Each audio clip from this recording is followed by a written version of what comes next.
Faktor-faktor yang menyebabkan kemunduran peradaban Islam.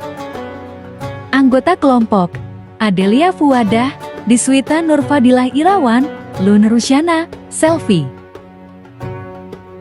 Peradaban Islam yang pernah berjaya selama lebih dari 14 abad mengalami kemunduran tragis akibat berbagai faktor, termasuk serangan pemikiran dan militer dari Barat. Puncaknya adalah runtuhnya Khilafah Islamiyah di Turki, yang dipaksa oleh Inggris untuk memenuhi beberapa syarat, seperti: pertama, menghancurkan Khilafah Islamiyah dan mengusir Khalifah.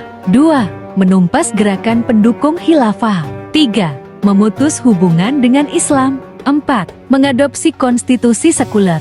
Mustafa Kemal Atatürk memenuhi syarat tersebut, sehingga negara penjajah menarik diri dari Turki. Menteri Luar Negeri Inggris, Curzon, menyatakan bahwa dengan menghancurkan Islam dan Khilafah Turki tidak akan bangkit lagi.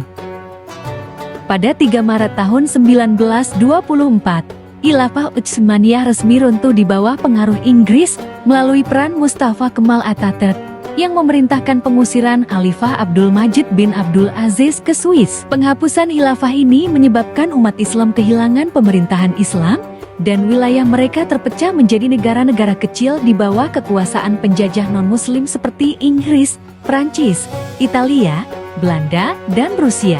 Penjajah mengangkat penguasa lokal yang tunduk kepada mereka, mengganti hukum Islam dengan hukum Barat, serta mengubah sistem pendidikan untuk menjauhkan generasi muslim dari akidah dan syariat Islam.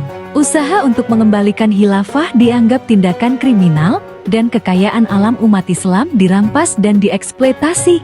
Namun, keyakinan tetap dijaga bahwa kejayaan Islam dapat direbut kembali melalui perjuangan dan pengorbanan. Umat Islam didorong untuk tidak takut mati demi memperjuangkan kebangkitan Islam. Faktor-faktor yang menyebabkan kemunduran Islam. A. Akibat jauhnya umat Islam dari Kitabullah dan As-Sunnah. Salah satu penyebab kemunduran umat Islam adalah jauhnya mereka dari Al-Quran dan Sunnah. Hal ini menciptakan konsep diri yang buruk dalam umat. Saat ini, sangat sedikit anak-anak muslim yang hafal atau bahkan mampu membaca Al-Quran, apalagi memahami bahasa Arab sebagai bahasa Al-Quran. Sementara itu, orang tua lebih prioritaskan kursus pelajaran umum seperti matematika dan bahasa Inggris daripada pembelajaran bahasa Arab atau ilmu agama. Dari Elai bin Abi Tholib berkata, bersabda Rasulullah SAW, akan datang pada umatku suatu zaman yang tidak tersisa dari Al-Quran kecuali tulisannya, masjid mereka ramai akan tetapi sepi dari petunjuk, ulama mereka sejelek-jelek manusia di kolong langit, darinya keluar fitnah dan kepada mereka fitnah tersebut kembali. Hagar Baihaqi. B. Taklid ikut-ikutan. Taklid atau ikut-ikutan terjadi karena umat Islam kehilangan nilai dan prinsip dari Al-Quran dan Sunnah. Akibatnya, mereka cenderung mencari nilai dari orang lain dan mengikuti kebiasaan orang lain tanpa memahami dasar atau tujuannya. Hal ini pernah diantisipasi oleh Rasulullah SAW. Hadis, sungguh kalian akan mengikuti cara-cara sunan, gaya-gaya orang-orang sebelum kalian satu jengkal, satu hasta, satu depa, secara bertahap sehingga sampai mereka memasuki lubang biawak sekalipun kalian akan mengikutinya. H.R. Bukhari. Antisipasi ini nampaknya sudah terasa di masa sekarang.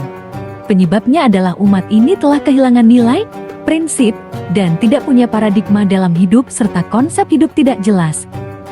Dalam Al-Quran dan Sunnah terkandung prinsip kehidupan manusia. Solusinya adalah kembali kepada Al-Quran dan Sunnah dengan pemahaman salaf, sebagaimana yang dikatakan oleh ulama Imam Malik.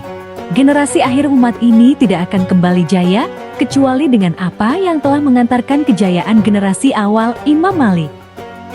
Faktor kemajuan peradaban Islam.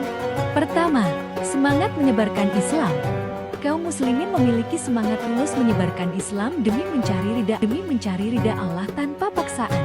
2. Kepedulian mengajarkan Islam. Mereka mengajarkan Islam tanpa pamrih, hanya mengharapkan keridaan Allah. 3. Kemajuan ilmu pengetahuan. Al-Khwarizmi, penemu angka nol, pelopor ilmu matematika. Ibnu Sina, pakar medis dengan karya Kanun yang menjadi referensi kedokteran di Barat. Ya Razi, tabib legendaris yang dijuluki one of the greatest physicians of all times.